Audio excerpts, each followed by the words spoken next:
আসসালামু আলাইকুম। অনলাইন ক্লাসের পক্ষ থেকে সবাইকে স্বাগত। অনলাইন ক্লাসের ধারাবাহিক প্রক্রিয়ায় আজকে আলোচনার বিষয় হলো ষষ্ঠ শ্রেণী বাংলা বইয়ের 118 পৃষ্ঠার গল্প কি।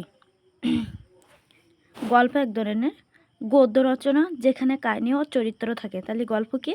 গল্প হলো এক ধরনের গদ্য রচনা যেখানে কাহিনী ও চরিত্র থাকে। গল্পের কাহিনী সাধারণ ঘটনার চেয়ে একটু ভিন্ন। তাহলে গল্পের কাহিনী কি? সাধারণ ঘটনার চেয়ে একটু ভিন্ন। এই কাহিনী বাস্তব জীবনে ঘটে এমন হতে পারে, আবার কাল্পনিকও হতে পারে। মানে গল্প দুইভাবে লেখা যায়, একটা বাস্তব জীবনে ঘটেছে এমন গল্প, আর একটা হচ্ছে কল্পনা করে লেখা হয়। এদিক দিয়ে গল্প দুই ধরনের, বাস্তবের সাথে মিল আছে এমন গল্প এবং কাল্পনিক বিষয় নিয়ে রচিত গল্প। গল্প বইয়ের মতো বড় হয় না। অনেকগুলো গল্প নিয়ে একটা বই হতে পারে। যারা গল্প লেখেন তাদেরকে গল্পকার বলা হয়। তাহলে গল্পকার কাদের বলা হয়? যারা গল্প লেখেন তাদেরকে গল্পকার বলা হয়। গল্প লিখি, নিচের ফাঁকা জায়গায় বানিয়ে বানিয়ে তুমি একটি গল্প লেখো। লেখার সময় গল্পের বৈশিষ্ট্য খেয়াল রেখো। গল্পটি একটি নাম দাও। তো চলো আমরা এই নমুনা ছকের উত্তরটি দেখে নিই। আমরা একটা গল্প লিখলাম, লেখার পরে গল্পটির নাম দিলাম মায়া। সৌরভ একদিন স্কুল থেকে আসার সময় পাখির ছানার কিচির আওয়াজ শুনল। সে প্রথম খুবই একটা গুরুত্ব দেয়নি। একটু পরে আবারও আওয়াজটা শুনল। রাতে ঝড় এসেছিল। আবারও ঝড়ের আশঙ্কায় দ্বিতীয় পিরিয়ডের সময় স্কুল ছুটি হয়। বাড়ি ফেরার তাড়া।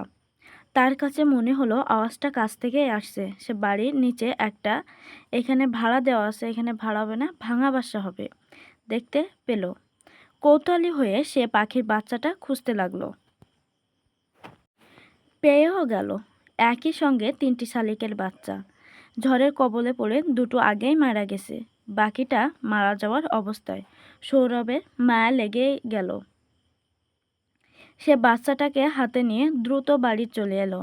মাকে বলল পাখির বাসাটা ভেঙে গিয়েছে, যত্ন না নিলে বাচ্চাটা মারা যাবে। সৌরভ ভয়ে ভয়ে ছিল। সে ভেবেছিল মা বাচ্চাটাকে দেখে খুব বকে দেবে। মা আসল ঘটনা বুঝতে পেরে কিছুই বলেনি। সৌরভ কাপড় পাল্টে দ্রুত দাদির ঘরে গেল। বাচ্চাটা শীতে কাঁপছিল। দাদির ঘরে মাটির হাঁড়িতে গরম ছাই থাকে। ওটার পাশে বাচ্চাটাকে রেখে দিল।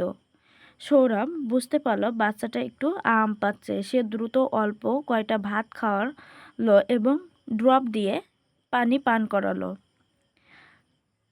পর বাচ্চাটাকে গরম জায়গায় রেখে দিল। সে যাত্রায় বাচ্চাটা বেঁচে যায়। সৌরভ অনেক যত্নে বাচ্চাটা বড় করে তোলে। বাচ্চাটা দিন দিন বড় হতে থাকে। শরীরের পশম ভরে যায়, মাঝে মাঝে একটু একটু উড়াল দিতে পারে। এখন আর ধরে খাওয়াই দিতে হয় না। খাবার সামনে রাখলে সে নিজে নিজে খেতে পারে। এর কিছুদিন পর বাচ্চাটা উড়াল দিতে শেখে, নিজে নিজে খাবার খেতে শেখে। বাচ্চাটা এখন পূর্ণ শালিকে পরিণত হয়েছে। সৌরভ ভেবেছিল বড় হয়ে পাখিটা চলে যাবে, কিন্তু পাখিটা বড় হয়ে তাকে ছেড়ে যায়নি, সবসময় সৌরভের কাছেই থাকে। এবার আমরা 119 পৃষ্ঠার যে গল্পটা লিখছি, এই গল্পটা যাচাই করে তোমার লেখা গল্পের বৈশিষ্ট্যগুলো আছে কিনা যাচাই করো। নিচে এই 5টা বৈশিষ্ট্য আছে, আমরা যে গল্পটা লিখেছি ওই গল্পের মধ্যে 5টা বৈশিষ্ট্য আছে কিনা তা যাচাই করতে হবে। চলো আমরা উত্তরটা দেখে নিই। প্রথমটা দেওয়া আছে কাহিনী আছে কিনা, মানে তোমার যে গল্পটা লিখছো ওই গল্পে কাহিনী আছে কিনা। অবশ্যই কাহিনী আছে।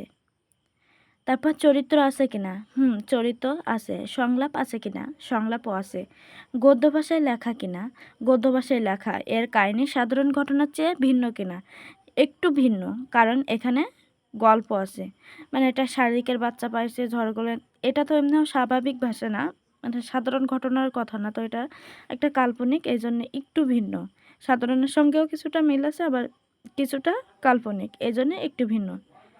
ধন্যবাদ সবাইকে সাথে থাকার জন্য। পরবর্তী ক্লাস দেখার জন্য আমন্ত্রণ রইল। যারা এখনও চ্যানেলটিকে সাবস্ক্রাইব করেনি দ্রুত সাবস্ক্রাইব করে পাশে থাকুন। ধন্যবাদ সবাইকে।